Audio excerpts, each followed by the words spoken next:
미디어오늘의 정철훈입니다. 채널A 기자 강요미수 사건을 두고 한쪽은 검언유착이라고 이야기하고 한쪽은 권언유착이라고 주장하고 있는데요. 둘 다 아니고 그냥 기자의 취재윤리 위반 사건일 수도 있을 것 같습니다. 그런데 분명한 거는 되게 이상한 사건이었다는 점이고요.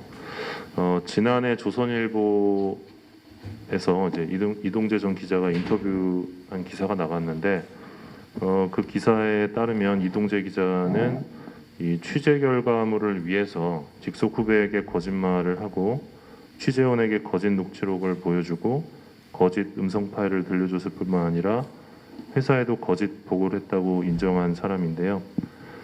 이동재 전 기자의 주장대로 누군가는 그를 두고 MBC와 제보자 X의 함정 취재에 빠진 피해자로 볼 수도 있을 것 같습니다. 하지만 검언유착 논란이 여당 측의 정치 공세였다고 생각을 한다면 이동재 기자가 지난해 3월 23일 새벽에 회사로 나와서 밤을 새워가며 심각하게 재녹음을 고민했던 이유를 설명할 수 있어야 한다고 생각을 합니다. 이동재 기자는 녹음 파일 등장인물을 두고 처음에는 한동훈 검사장이라고 했다가 현재는 제3자의 목소리를 들려줬다는 입장으로 바뀌었는데요. 또한 이 문제 녹음 파일과 관련해서 들어보자고 한 사람이 일주일 동안 없었다는 이유라는 그런 황당한 이유로 녹음 파일을 삭제하기도 했습니다. 지난해 드러난 이 사건의 타임라인에서 드러난 정황을 따라가 보면 오히려 법조팀장 사회부장을 추가 수사하고 윗선 개입 여부 그리고 취재의 최종 목표를 확인해야 한다는 판단이 상식적이었다고 보고요. 바로 이 점이 방송통신위원회가 지난해 이 사건과 관련해서 재승인 조건을 부과한 이유이기도 합니다. 방통위는 지난해 4월 9일 채널A 의견 청취 자리를 가졌었는데 당시 채널A 경영진은 이 개인의 일탈이었다 이렇게 입장을 밝혔습니다. 개인의 일탈로 선을 그은 것이고 윗선 개입은 없었다는 입장이죠. 사실 이 사건의 핵심은 윗선이 있었느냐 없었느냐입니다. 그리고 현재까지 윗선 개입으로 볼 만한 명확한 증거는 없습니다.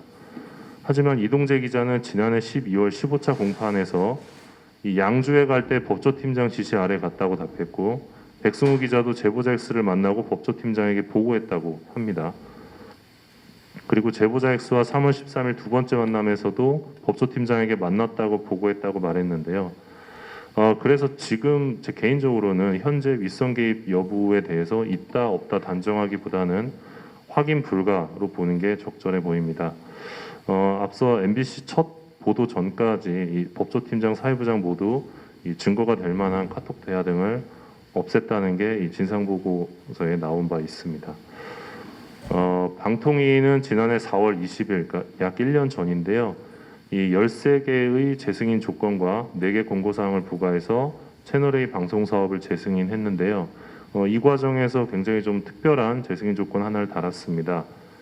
소속 기자의 취재 윤리 위반 건 등과 관련해 채널A가 재승인 의결 전 방통위에 출석해 진술한 내용, 윗선의 개입이 없었다는 내용이죠. 이 내용이 사실과 다르거나 향후 진상조사위원회 및 외부자문위원회 조사검증 결과와 수사기관의 수사 결과를 통해 방송의 공적 책임, 공정성에 영향을 미칠 수 있는 중대한 문제가 있었던 것으로 확인될 경우 재승인 처분을 취소할 수 있다 이렇게 명시한 대목인데요. 이른바 철회권 유보 조건으로 불리고 있습니다. 현재까지 드러난 사실에 비춰보면 이 방송의 공적 책임, 공정성에 중대한 문제가 있었다고 보기는 어려워서 재승인 처분 취소는 저는 어렵다고 봅니다.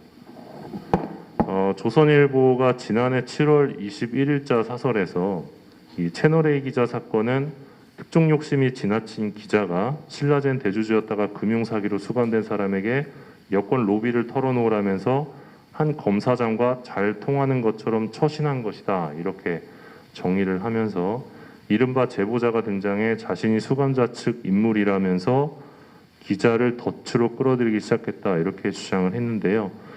사실 이 같은 주장을 제대로 정면 방박하기 위해서라도 저는 제보자 X가 재판에 증인으로 출석할 필요가 있었다고 생각합니다. 그러나 제보자 X는 끝까지 재판장에 나타나지 않았는데 제보자 X의 이러한 모습이 권한유착이라는 어떤 의혹에 빌미를 제공한 측면이 있다고 생각합니다. 마지막으로 그 채널A 진상조사 보고서에 따르면 지난해 3월 22일 오후 8시 50분경 백승우 기자가 MBC 몰래카메라에 찍혔다는 제보를 받고 채널A가 MBC 취재 사실을 파악한 것으로 나오는데요. 개인적으로는 검찰이 이 제보자, 백승우 기자에게 제보한 이 제보자를 찾아내서 수사를 했다면 새로운 정황이나 증거를 찾을 수 있지 않았을까 하는 아쉬움이 있습니다.